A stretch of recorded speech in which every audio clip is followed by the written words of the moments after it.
Hi, my name is Alyssa Farias. I am an assistant principal in Tacoma, Washington, and I'm excited to share this time and space with you all virtually. My session is entitled Supporting Student Social and Emotional Learning Virtually.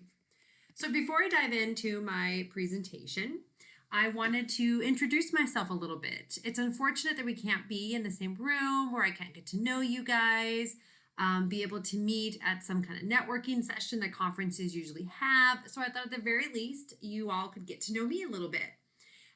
So as I said, I'm an assistant principal at Tacoma, Washington. I am a mom of two beautiful little girls. That's us in this summer for 4th of July, Mia and Lilia. We are a bilingual home, speaking English and Spanish. We also have two pugs, our dog babies, Loquito and Nena.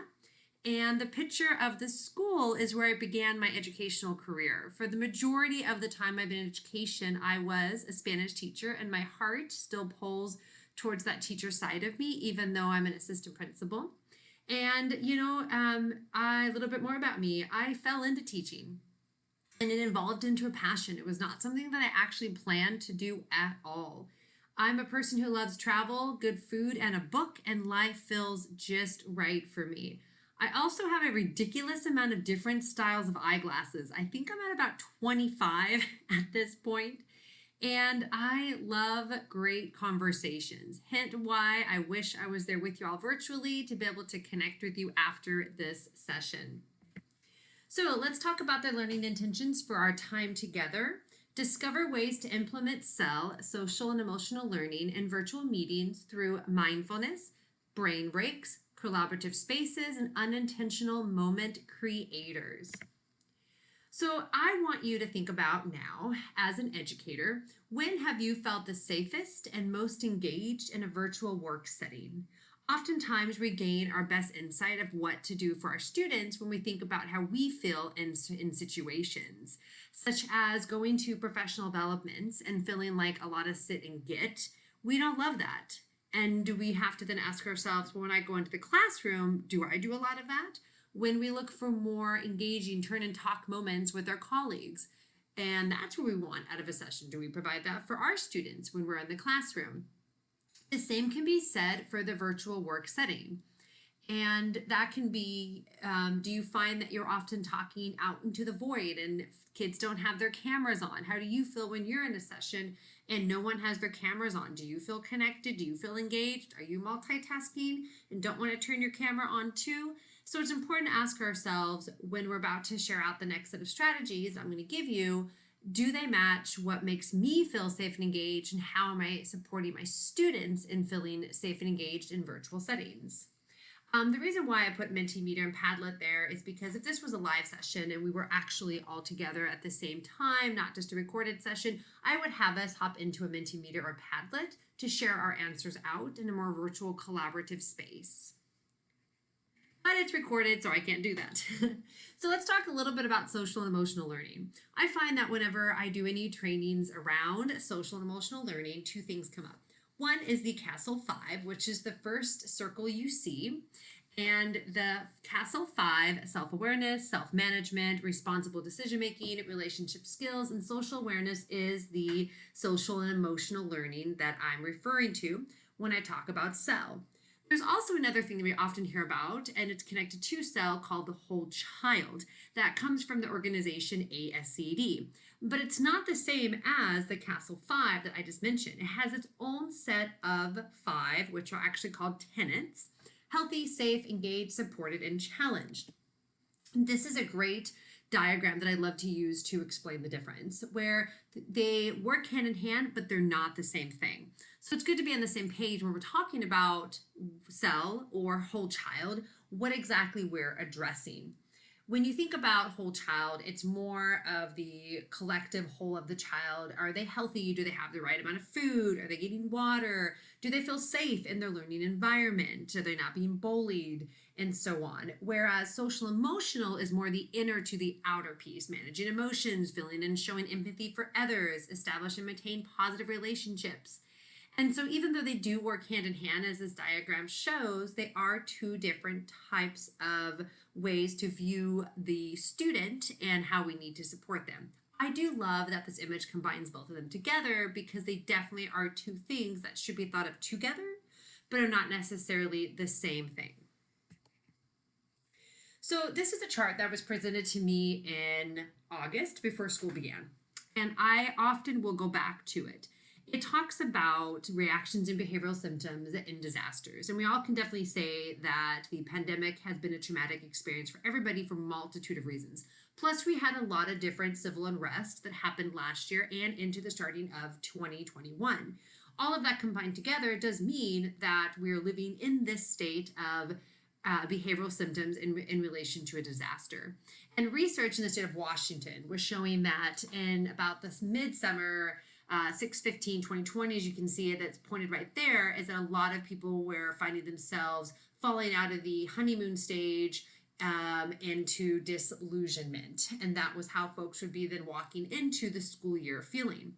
I wanted to bring up this chart today because I, as an educational leader, a teacher myself, and knowing that not only myself, my staff, but our students are on a very similar track here. So I asked myself when I look at this, where are we?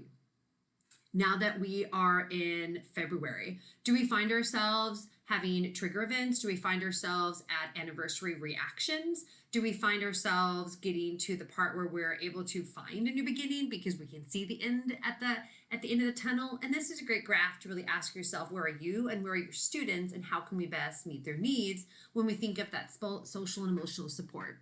I was in a meeting last week, and it was really interesting, the mindset that was presented to us from a local counselor. And she was saying to us that when we have our students start to come back in the building grade by grade over the next few weeks into March, where by the end of March we'll have all of our students K through 5 in the building, she said you need to treat every single student as if they've had a traumatic experience. It's not just a collective few now, it's everybody.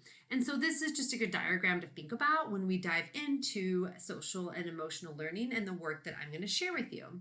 And knowing that we all fall along this trajectory in different times, different phases, but we can generally say that we're going to find that a lot of our students are below the disillusionment stage, trying to reach back up to the reconstruction. But how do we get them there? How do we get them to a place where there is light at the end of this long tunnel?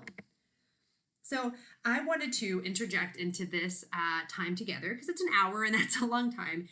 Just a few moments of private reasoning time. And the point of this is just to give you 30 seconds of pause, quiet thinking of what you've just heard to kind of collect your thoughts before we dive into the next piece.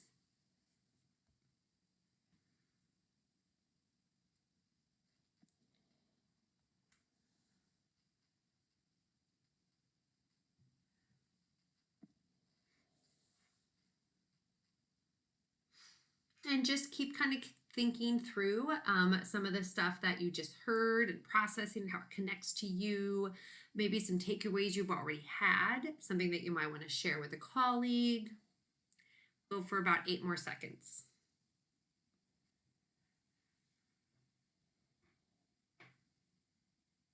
Perfect. All right, let's go ahead and go into the first category, mindfulness. So what I'm going to do is I'm going to share with you a bunch of different activities that you can use right away with your students around mindfulness. This whole PowerPoint will be presented to you and given to you as a PowerPoint, not a PDF. Feel free to copy any of these activities, take any of these activities. I have no problem being able to support educators and walking in the door tomorrow and feeling like they're at a place to be able to use these things right away. Or stash the PowerPoint in a file somewhere on your desktop, on your computer, and then be able to access it whenever you're looking for something that you need to pull into a lesson quickly. So mindful minutes are absolutely amazing. Research shows that if we can stop ourselves for 1 minute and just have a sense of us, our breathing, our surrounding, our senses, it really grounds us and brings us right into a mind that gets us ready to learn. And so starting off each class with 1 minute of this will definitely, surely start your class in a right place. Social emotional learning is a lot about self-awareness and being aware of who we are and our bodies and how we feel. So then we can then be able to be socially aware and responsible and whatnot to those around us. So these activities are great because you can use them in the target language. You can start off with actually having the kids watch you do it, and you can do it together with your camera on, because you can use the target language. You simply just do actions for them. When I look at ones like this, I think I could easily do this in the target language with a Spanish 1 class by simply doing an action with my hand on my chest coming out as I breathe heavily and then pointing to my nose. And then hand on my chest, breathing out heavily, and then to my mouth. And be able to just do these actions throughout what I'm saying by just using mannerisms and actions to then help them understand the vocab they're hearing. Then you can begin to scaffold it up to where you don't have your camera on anymore and you just have them listen to your voice as you say it in the target language. And so one example of a mindful minute is right here. Here's another one that's also a great one, a tense and release. This is great too. And it gives you a way that you can actually teach things organically in contextual situations in the target language that also help support social emotional. I find that the best type of teaching I could ever do for vocab for my students was ones where it was not a direct vocab list. In this one right here, I can teach them things like feet and squeeze and release. And I can come up with like 4 words in here that I'm going to pull out that I'm going to have them understand, because I might give them that in some vocab actions and then jump into this mindfulness. And they're never going to forget those words because it wasn't created of a vocab list on a board. It was completely contextualized in an activity that they did. And you can repeat this activity every day for a whole week for 1 minute, and your kids will know these words by the end of the week. Here's another great mindful minute activity that you can do. This comes from Castle 5. Castle, they're the ones who are the backbone of social emotional learning and have the Castle 5, such as self-awareness, social awareness, responsibility. And so they have in this handbook a great mindful activity that you could also do with your students. Again, easy one to do right in the target language. You'll notice on some of my slides that there's a link icon. That means that when you click on that, you go straight to whatever I have on that page for you. So you can get full access to the handbook, the articles, more ideas, you name it. This specific activity is found on page 34. The other thing I love about mindful activities is that you can eventually get your kids to lead out a mindfulness activity in the target language themselves. I always, as a classroom teacher, towards the end of a second semester, would have my students lead out activities in the classroom. Well, for Spanish 1, they would need enough vocab by the end of second semester, and they would lead activities to the class. I didn't have to. I kind of discovered it by happen chance where I was pregnant 2 school years in a row, or for 2 different school years, all the way up till the end of the school year. I taught straight through my due date, and there'd be some days where I just was tired and didn't feel good, and the kids would take over class for me all the time when they could tell that I just wasn't feeling good. And I started realizing, my goodness, I could have them do this as an actual class activity, not just because I'm pregnant and don't feel good. These kids can do it. They have the vocab. So then it became an actual thing at the end of each year. The kids take over the class and lead their own activities. Mindfulness is a great one to start with. I love things like this, and to be honest, I took this right off of Facebook. I'll sometimes scroll Facebook when I'm just like lying in bed or at the grocery store, and I'll find different images like this that I'll keep in a folder to pull out when I want to use them for students, for my staff I work with, you name it.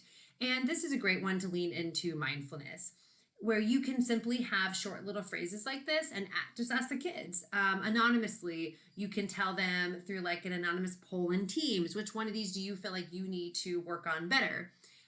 You could tell them to take a moment of silent reflection. You could tell them to do a journal entry on which one of these that they feel like they need to address most. And that can be part of like a journal entry that you might have with the kids, where you have them do a private journal and only you get to see it. Again, you'd want it in the target language, but it's a great activity for mindfulness, but also pulling in the target language that's a bit more contextualized for the students. This one is also a great one. This one came off Pear Deck, Pear Deck. It's a feature you can pull into PowerPoint, and I absolutely love it. They have great activities like this that are free. And this is another really good one. It teaches 2 vocab words, filling, draining, and once you have the kids fill out what's filling their cup and draining their cup. And if you kids share out and you do this activity a few times, they will never forget the words filling and draining, because you have attached those words to an emotional thing to them. And whenever we have something we're trying to remember and it's attached to an emotion we felt, we have a higher chance of remembering it, and it falls more likely into long-term memory. So this is a great another mindfulness activity that's great for the target language for your kiddos. I love having my kids mood in and mood out, so I can know not just how they felt when they came into my class, but how did they felt when they left my class. That's a very important thing for me to know. I love doing activities where I can say, hey, what did it take you to get here today? What did it take you? And really acknowledging the fact that for some of our students who are still learning remotely, there's a lot that happened around their house just so they could sit down in a somewhat quiet space and actually join your class. Mind you, all of these activities I'm sharing with you can clearly use in the classroom also, if you're in the middle of hybrid learning. Top of the head is another great one. You just tell the kids, hey, tell us something that's on the top of your head. I think this is an important one. When my kids would walk into the classroom, it was the first time they saw Buddy all day, because maybe that Buddy has different classes in them and they have a lot of stuff they want to say. Or there's something that happened on the weekend and kids keep talking about it. Or some sporting event or some pop culture thing. And I'm like, talk about it, bring it out. You stay in the target language. You can talk about anything you want for the first 3 minutes of class. I do not care. Because if you need to talk about it, I need to give you space to talk about it so we can focus on the learning. But my thing is going to be in the target language. Great thing you can have the kids do so they can get their minds ready for class. I also love that CASEL has an adult self survey where it really asks us ourselves, how are we doing with social emotional learning? And then we can also take that as a reflection piece for the work we do with our students. Here's some examples of mooding in. The great way to teach emotions with never having to teach emotions. I'm all about how do I teach the target language in contextualized situations where I do not have to have a unit created just around words of emotions, but I pull them in throughout the work I do, and that's how they get exposed to that language, and that's how they learn it. Mooding in each day, great way. I think it's good to start with a few emotions and then add on as the time goes on, because it's tough to learn all of those emotions at once. But if you start with a few and then keep adding on a few more every week or two, then the kids will be able to capture them instead of feeling so overwhelmed by so many at once. It's kind of like the concept of why are phone numbers to a cell phone or a house 7 digits? Because research shows we have a higher ability to remember 7 digits over 8 or 9, and that's why they were 7 digits long. So here's another mood check-in that you can use. I just thought this one was fun. You can find different things all over the internet that are like this. Here it's bilingual, as I used it at my school with our students, so it's in Spanish and English because we're a dual language program. But it's also another fun way to just teach emotions in the target language by attaching them to an image, but then also having fun with it because they relate to superheroes. But then it also addresses students' social emotional need. I love things like this. This is a great organization that every single month builds calendars that are action calendars around kindness, where you can perhaps pop one of these up and tell your students. You could put these in the target language and say, hey, this month I want each of you to find 2 things that you're going to do as an act of kindness. Pick any 2 things you want, and then we're going to share out to class in small groups, in breakout sessions about your kindness. I'm going to have you write a journal entry about it. I'm going to randomly pick a kid each week to share out one that you've done. You know, a multitude of ways that you can pull in mindfulness and still be focused in the target language. Oops, not that option.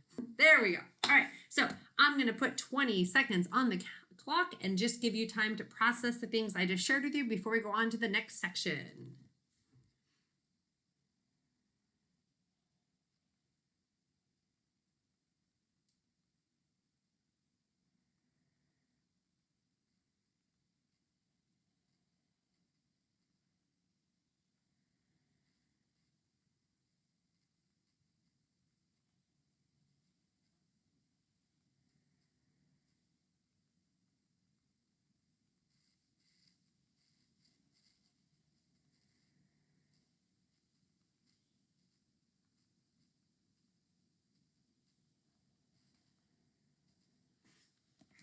All right, let's move on to the next section, brain breaks. I don't know why it goes so black like that. It's freaking me out when it goes black like that. Okay, so brain breaks. Brain breaks are so incredibly important to the work we do. I mean, every 15 minutes we got to give kids a brain break. And I think about the fact that nowadays kids live in the land of social media, where if you don't capture their attention in the first 4 seconds of them seeing something as they're scrolling through a feed, they're going to jump right past you. That's how quickly social media has to capture kids' attention to get them to want to stay longer to look at something. How much more do we got to keep their attention then in a virtual setting, right? So some things you can do just as brain breaks to give their brain a moment to settle before they dive into the rest of class. You could do something like a dance off where you just pull up a fun video, get the kids up out of their seats and dancing, and the video would be in the target language. You don't have to really do anything with the vocab. It's just exposing them to that input of the target language by having fun. Another thing that's fun to do is a foot draw. And of course, you can only do this if all of your students have the capability of standing up, such as if you have a student in a wheelchair or whatnot, then you would not want to do an activity like this. But you just stand on one leg with the right foot raised and you have them draw out a word. And then you switch the feet, and you do the other foot and draw out the word. You can have them draw the word backwards, you name it. You can pick vocab words, you can pick any words you want. It's just kind of a fun brain break activity. You can do something like this, where you pick an action for each number, and the kids have to do the action. 5, 4, 3, 2, 1. 5 jumping jacks, 4 spins, 3 hops, whatnot. Activities like this are great because you can tell the kids to tell you what the activities are. And if they don't know how to say it in the target language, say, act it out for me. And then you can provide the language for them once you've seen them do the action. Other brain breaks that you can do in a virtual setting is tell kids, take a picture of something outside and post it in the chat box. We're going to take a 2-minute break. No phones. Challenge them to not touch their phones for the 1 minute you give them a break and talk about it. Did you? Did you not? How did it go? It can become a whole lesson, but it's also a fun brain break. You can have a student come back on after like a minute and do a fun talent show, share a joke, play an instrument, you name it.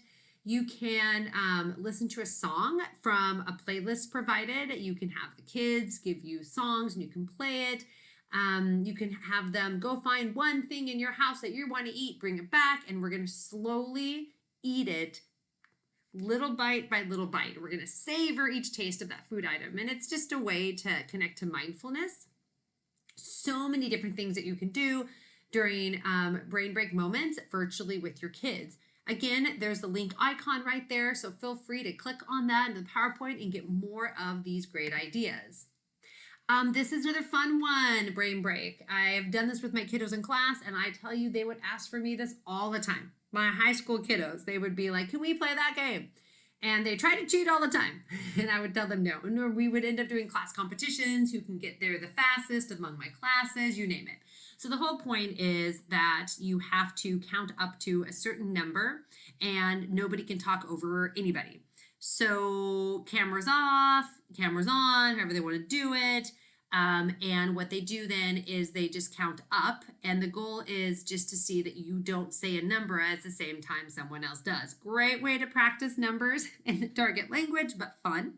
I did this with my kiddos doing days of the week, doing the alphabet, doing the months, you name it. And there's a variety of things that were sequential that I could have them do it with. First, second, third, maybe those are the numbers we picked. And they always love this game. Sometimes I would say, let's go by tens now. 10, 20, 30, we're going to count up that way. We're going to count backwards. Always love this game, always ask me for it. This is another really great way to look at remote learning and mindfulness and really recognizing the need for breaks and that self-awareness in ourselves that it's okay to take breaks. The Pomodoro technique is pretty much that you plan out your tasks and figure out what you're going to need. You work for 25 minutes and take a 5-minute break. You repeat it and then take a longer break. It's just a way to have your brain be focused better because you're giving yourself the appropriate amount of breaks during the time that's best based off of research. So you can, in the middle of your class, if you have like an hour-long class, a 45-minute long class, break it up like this where a timer goes off. And then you know that when the timer goes off, it's time for a break. And you can teach them that when you're in your virtual settings. Now, mind you, our kiddos are at home learning when they're remote, and they don't have the opportunity for us to help them really think about how long they need to work and take a break. So on a lot of smartphones, they can actually get apps for this technique, and you can then have them do it on their own time, and it can become a fun conversation, the target language. How did it go? You're teaching them mindfulness, but you're also getting them to do something and contextualize that can be a fun conversation. Again, links right there to different apps that provide this method for you. Okay, let's put 20 seconds on the clock before I jump into my next category and give you time just to process this stuff that I just shared with you.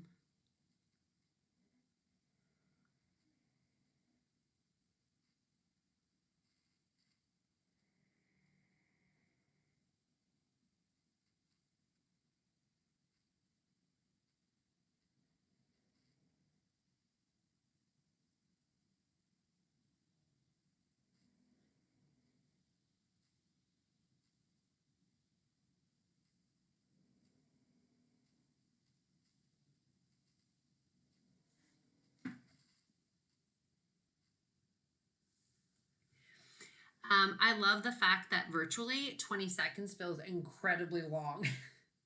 If we're in the class, we can see each other and it doesn't feel as long, but I love to show people how important it is to allow private reading time for our students in virtual settings and to just use a timer because it feels way longer virtually, especially if our students are not turning their cameras on, but we need to provide them time to think through things.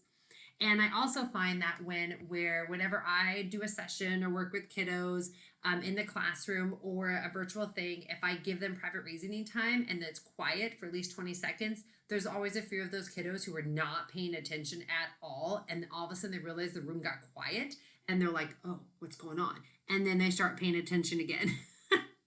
So that's another way that this technique works to actually support the memory and the connection and engagement for our students. All right, collaborative spaces.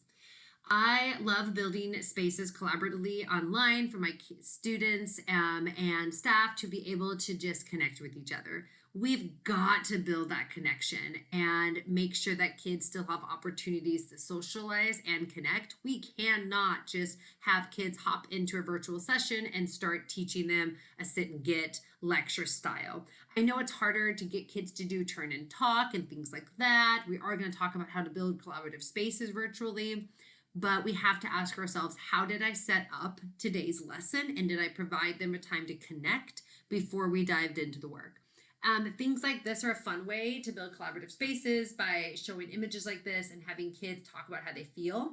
You can easily pop in a poll into Zoom, into Teams, whatever virtual feature you're using to then have kids say how they rank themselves feeling on this scale and then talk about it. I always find it interesting because I could say like, oh my gosh, Johnny, I'm a number 3 too. How come you picked that? And majority of the time, it's not because of the same reason I did. And they interpreted the image differently. So that becomes a fun conversational piece because then you can say, class, what did you think the emotion for a number 3 was? And so on. Here are a few more images that I think are fun. Love this one. 5 and 6 crack me up. I mean, 9 and 8 do also. So really, I think as I'm looking at them, a lot of them crack me up. This is a good one. It's also good to say, like, how do you feel today and how do you want to feel today? I might feel a little bit of 9 today, but I sure would like to feel like a 7, and that's okay to acknowledge that. And here's another one I found to share with you guys about this. And you can even have this all of a sudden become a discussion about pets. Do you have pets? Do your pets act like this? How many pets do you guys have? And all of a sudden a collaborative check-in for social emotional has now become an actual topic that you're discussing in your class. Or this is a great one right here. Take a moment and pause and think to yourself as you're looking at this image, what do you see? So take a moment. I'm going to count to 5 seconds. This is a fun collaborative connector to build that social awareness piece with your students. That's part of the Castle 5. So what I would recommend with this one is you tell the kids pause 20 seconds and figure out what's happening in the image, and then tell them type your answer into the chat box. Do not hit send. Wait till I tell you to, and I'm going to ask you, what do you see in this picture? And then once you tell them go, hit send, you're going to see a waterfall of responses all of a sudden in the chat box. And you're going to find that you're going to hear two different responses. You're either going to have them say a man running into the forest or a dog running out of it. And then it becomes a crazy conversation because some of the kids are like, a dog? How'd you see a dog? And then other kids are like, what do you mean? A man? A man? What? And then they start to see how you can see both of them in this image. And it becomes a great connection for collaborative space and build that social connection that we need for social and emotional growth. Never Have You Ever is also a great one. Teams, if you use Microsoft Teams, it has gallery mode where you can see all of your kiddos at the same time in kind of a theater style seating. And you can have them put up their hands and you can read statements out loud saying, if you have done X item, you put a finger down. And it's a fun way to build that community for your students. I love Padlet and I love Mentimeter. They are great ways to build collaborative spaces, and you can get them both for free and get so many features. So many features. These are different examples of the different virtual ways you can collaborate using Menti. These are all boards that you can get for free, and you can use them to then have kids reply to a question. All they have to do is put in menti.com on their phone, on their laptop, whatever, and they put in a code and it takes them straight to this. And then you share the screen from Menti so they can see the responses, and it literally will change in the moment as people pop in responses. Padlet is another great one. It's a great one because it's also free. You don't have to pay for it. Kids do not need a code to access it. They only need a link. That is it. And you can get them to post responses to questions. And there's different things that you can do with this. You can have them just post all over the board. You can create different columns of categories and have them post in different categories. You can build timelines, you name it. But it happens in the moment. They all see it. They all have access to it at the exact same time. Here goes that black screen again. These are all different ways that you can get all the voices of your students in, and how culturally responsive is it not to make sure that you capture all students' voices. Another way that you can do collaborative spaces, Flipgrid is fabulous. I mean, when you get back into the classroom and we're not longer in remote learning and everything is in-person learning, all these tools you can continue to use right in the classroom. I use Mentimeter in my classroom before COVID even existed, and kids would pull out their cell phones. I taught in a very high poverty area, so I would always have my kids partner up. That way I knew that at least one of them would have a phone that they could then use to answer the question. If I really wanted individual kids to answer the questions, then I would just hand out my cell phone and they would answer the question right on my phone, and I would log into Menti for them. Microsoft Teams and channels are great ways to get kids to collaboratively talk.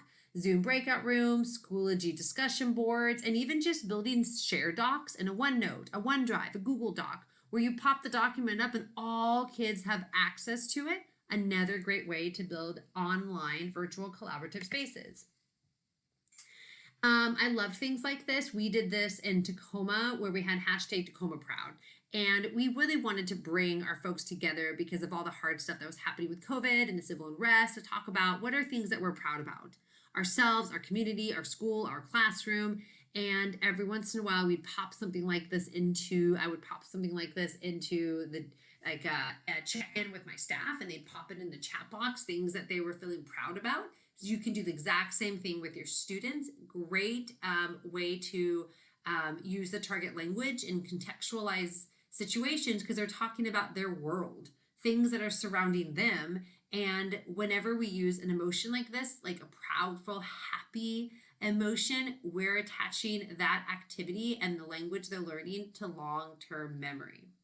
Emotion and memory go hand in hand. I love other collaborative protocols like this one. I got a few I'm going to share with you because one, when we use a protocol, everyone's responses are similar and they're structured, and it's easy to then be able to see and hear and listen to each person share out because they're all responding the same way. It also provides an opportunity to push people's thinking a little bit when we need them to dig a little bit into maybe a self-awareness piece, gaining responsibility, some type of social awareness thing. Different protocols can do that because we're pushing them through questioning. That's not just a yes or no question, or a higher level of thinking to then engage in the activity a bit more. So here's one that I love, the stoplight activity. This is another one, just like me. It's a great way to build connection with your students and that social awareness piece of the CASEL social and emotional learning, where you don't have them share about themselves. You say to them, I want you to share out something that somebody in our class said today that you connected with, something that resonated with you, and share out what they had to say to the group. One word is a great way to end any lesson where you just collectively build a world together. And this online collaborative space, Menti.com, can do that for you, where then you can pop in, you can see collectively as a whole what was a word that helped, that would define most how our class went today, how this activity went, how you feel today, how you thought about the topic, whatnot. And then you can see all the different words pop up. And it's really cool when a kid realizes, oh my gosh, there's other people in the class who have the exact same type of emotion as me. Oh wow, kids have the same word as me. It's a great way to build collaborative space and to build collective identity and not just an individualized one. Another great one that's awesome for collaborative spaces is to have folks talk about here's what, so what, now what. We've done an activity, we've learned some content, and so let's share out.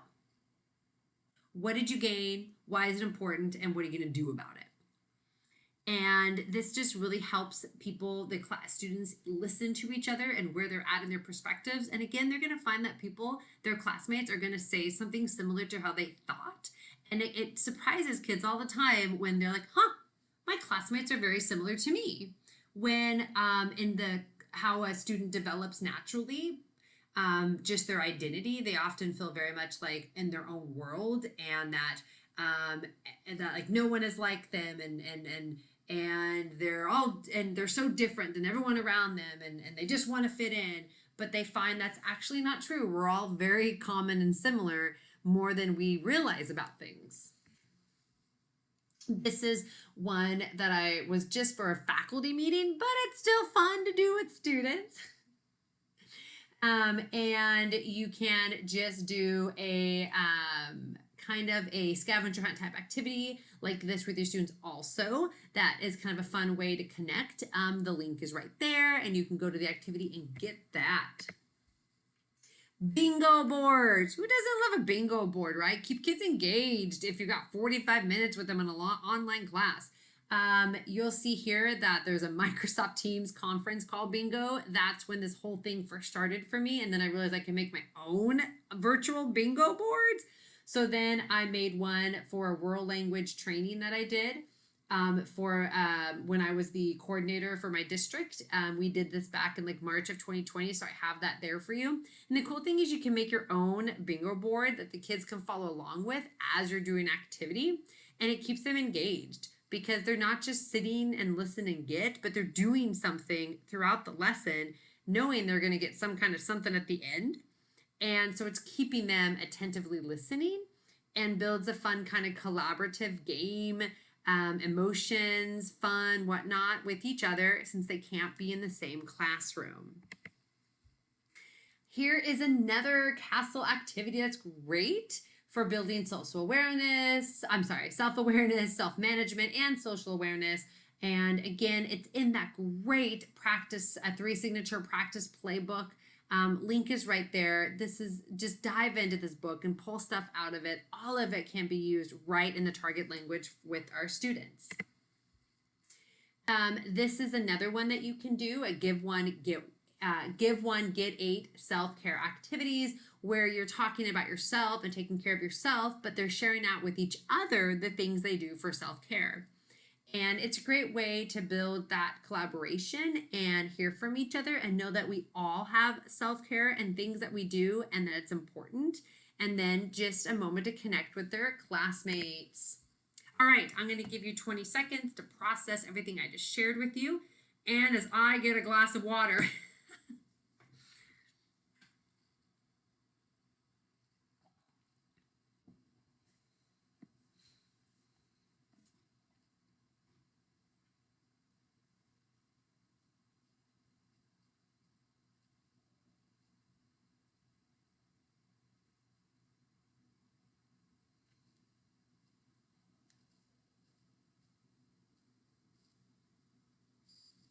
about 5 more seconds.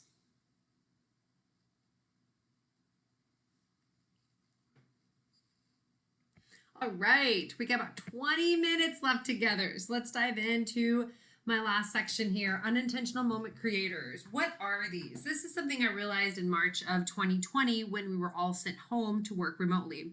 I began realizing how much we build moments in in-person activities, or just being in person in the building.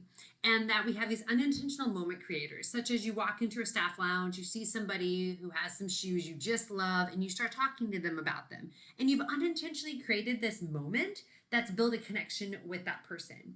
Or you come into an after school staff meeting and someone walks in and you're like, oh my God, that smells so good. What are you eating? And then they tell you and you're like, I would love that recipe. You've unintentionally created a moment with that person. When we're not in person, it is incredibly hard to build these unintentional moment creators with our students so they can have those moments to connect with each other and with us. Because we dive into a meeting and we just start. There's none of that gathering slowly in the classroom, elbow talk, seeing each other because kids don't always turn their cameras on, doing some activities, small group work. So much of that's gone out the door in remote learning. So how do we build these moments for our kids so they can still connect with each other? Table topics. Why the heck not? I have a bunch printed off in my house and we pull them out at dinner time because sometimes it's nice just to have a question that we can answer. You can push kids into breakout rooms and have them discuss one of these. You can make it the do now at the beginning of your class and you just have them talk through these things. You can provide a list to the kids and each day a kid asks the class one of the questions. You can pick a kid, they ask a question to another kid, they answer it, then that kid asks the same question or a different question to another kid. When I teach first year Spanish, I often like them to just use the same question each time so they have practice repeating it because they're novice learners, and to me it's okay if they practice the same question multiple times. Higher level students, they always had to ask a different question each time because they were at a level where they could and they had the language to be able to. Connector questions. These are other ones that you could use to help build these connector moments with your students. Again, you could have it be a do now. You could have it be before you dive into your channel, ask one of these questions. Very similar to the ones previously. They're just different types of questions. I love this article. When I first, well, I guess these questions I got from an article. The link takes you straight to the article, and I thought it was the coolest thing ever. 8 questions from Harvard that will turn strangers into friends. Try these questions. Try them with your students, all 8 of them, and you'll be able to see the connection it builds. These kind of questions are great for Padlet, that the Padlet version where you can actually move people's responses around because then you can start looping them together. Where did you grow up? And you begin to see how many of your students are from the same area, how many aren't. And then kids get to see, oh, wow, how interesting. Somebody is also from the East Coast, or how many kids weren't from the US and what that means like in our class dynamic. So Padlet, the option that where you don't just type in something, but you can actually then take kids' responses and move them around like Post-it notes on a board is a great one for these kind of questions. Questions you can ask instead of how are you? Oh my gosh, that can just get so daunting because everyone always says okay. It's like whenever I would teach my students the question, ¿Cómo estás? How are you? I would get the same answer, bien, bien, bien. Maybe cansado, tired, but that was it. So I was like, I got to come up with better questions than this because I got to push my kids to the next level, and all I'm getting is the same answer because if I ask them in English, I'd get the same answer. So these questions are great as a way to push students' language, but also build collaborative spaces for our students. This is me. I love this activity. And so what you do is you have everyone turn their cameras off and you say a phrase like, you like pineapple on your pizza. And if your kids agree to it, they turn their camera on. You leave them on for a few minutes. You see all your classmates who have the same preference, like, experience, whatnot as you. Cameras go off again, and you say another phrase. You can, as the teacher, start the activity by saying the phrases. You can then say, okay, I'm going to give you guys 2 minutes of private reasoning time. You each need to come up with your own statement, and I'm going to randomly pick a kid to say a statement out to class, and we're going to continue this activity. I love these kind of things because I can then say, okay, guys, we're going to do 5 of these today. Tomorrow we're going to do 5 more. Keep your phrases, and I'm going to keep randomly picking kids as we go through. So be ready because it could be your turn tomorrow. Even virtually teaching, having popsicle sticks or something with kids' name on it, so you're still randomly picking kids, is still a really important thing to ensure everyone gets called on.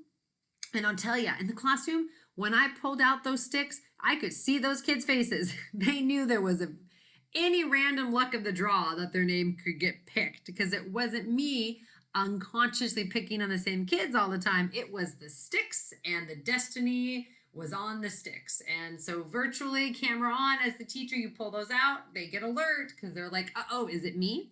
Here's another fun activity you can do with your kids. Would you rather? I love questions like this. It gets them to connect. It gets them to have these moments they would have if they were together in the classroom. They're fun. You can start one. You can call in a kid. The kid answers. Then you can have that kid ask someone else one of the questions and so on. One of the things I love about activities like this is at the end of second semester, beginning of second year, I would then tell the kids, ask a classmate one of these questions, listen, now ask a follow-up question based on what they said to you. And it's really pushing that next level skill where kids can ask and answer questions. And to really ensure that they were spontaneously using the language, I would say listen to what they said to you and come up with another question for them based on what they said to you. And so that's a great way to push language to the next level in a fun activity. Shared truths is another great one where, and the link's right there, where you are just trying to figure out what commonalities do we have. All right, let's put 20 seconds on the clock before we dive into the last 10 minutes to just process some of the activities I just shared with you.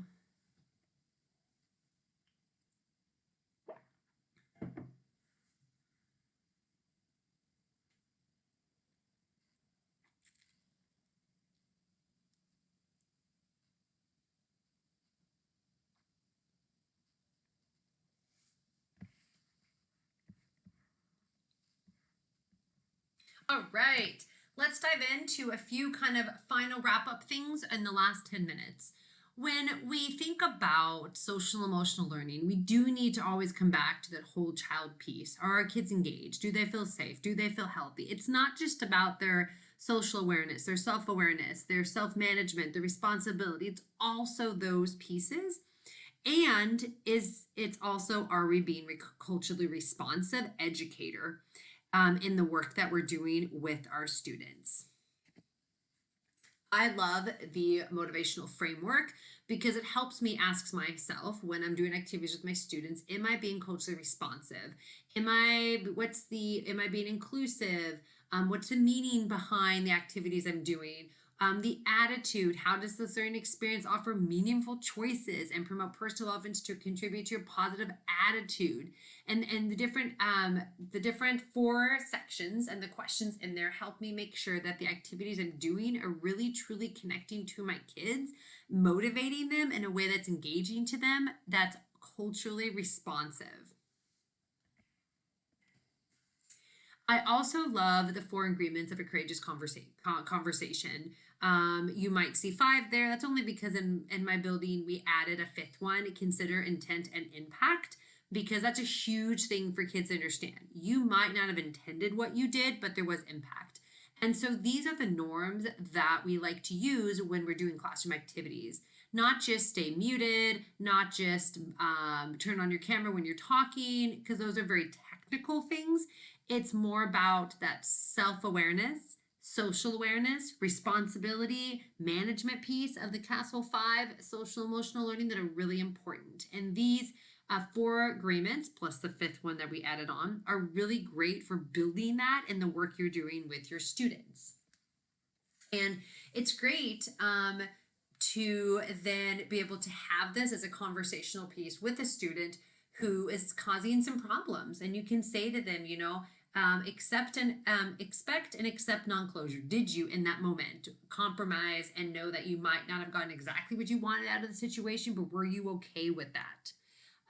Speak your truth. Did you tell him how you felt about the way that activity went in your small group project that you did and whatnot? So it really helps engage students, build that social emotional need in ways that are very proactive and preventative for future issues. Some keys to successful collaboration. What you do before is probably more important than what you do at your online classroom meetings. And so really think about the prep work you're bringing into it, surveys. Ensure all of your kids' voices are heard. We have some kids who are not going to turn their cameras on, and we're not going to force them to, because their home lives are not a thing that they want to show the world. And that's okay. That is a-okay. But if I still need to get their voice, how am I going to capture that? Having routines, incredibly important. If there's anything that research will show, whenever a child experiences something traumatic, and adults too, routine, structure, normalcy is the most important thing that we can provide them. Virtual teaching, what can we pull into that space that is the same as if they were in the classroom? Do we have music playing as kids hop into the class so it's not quiet and awkward?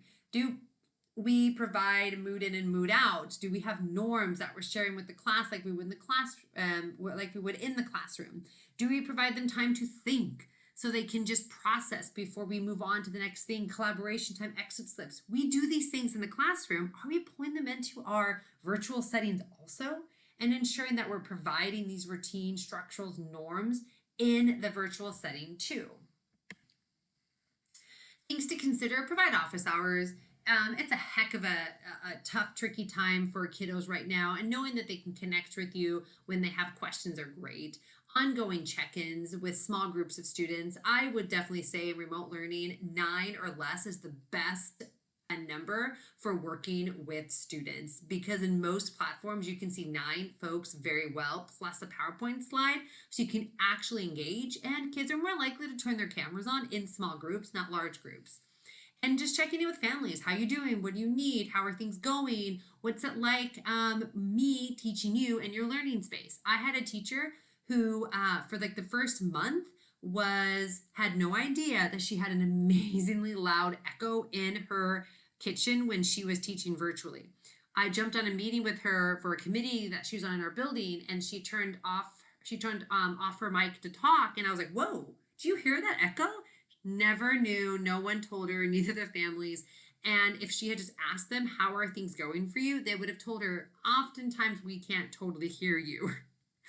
And so always check in and celebrate the everyday. The more we can celebrate things with our kids and bring life to them and joy to them is amazing. And so asking them, what's going good in your life? What's going awesome? What can you share out to everybody in the group about something happening?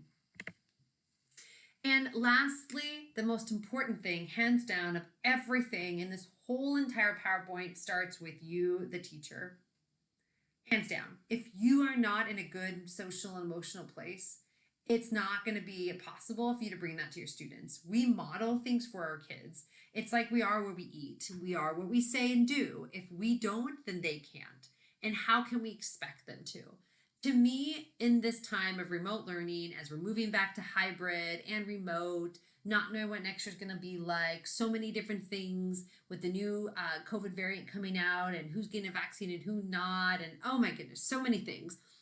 I have felt that the most important thing is you and where you are as the educator, and that balance isn't something you find, it's something you create. We cannot, and it's not possible, and it does not exist to do everything. We can't. Balance is not about trying to do it all. It's about asking ourselves, what am I supposed to do and what am I not supposed to do? There's no way that all those rocks on that beach is going to stand up perfectly balanced into a little mini tower like that. Specific rocks are picked to make that happen, and some are not. So how do we ensure that we create that balance and know what to pick up and what to put down?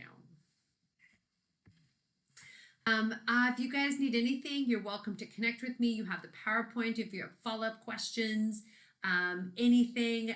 I'm always happy to support, to answer, to clarify something that I might have said, because there's no opportunities for you to raise your hand and ask me like we could in a face-to-face type of conference. So connect with me. I'm happy to support. I thank you guys for this time. It was an hour and it was long. I hope the private reasoning time was supportive for you to be able to capture some thoughts. And I'll tell you, my go-to for any conference, for any PD, you name it, is to ask myself, out of all the sessions I went to, everything I attended, what are the 3 things I'm going to do? 3 things max. More than that, we can't balance it. It's not possible, and that's not supporting our emotional well-being. So pick the 3 things that you definitely want to do from this conference and pull it into your work. And then you can save the rest of them in a list, and in a month or 2 try 3 new things. But trying to do it all now, so much when we got to make sure we're taking care of ourselves. Have a great, fabulous day. And again, thank you for sharing this time and space with me.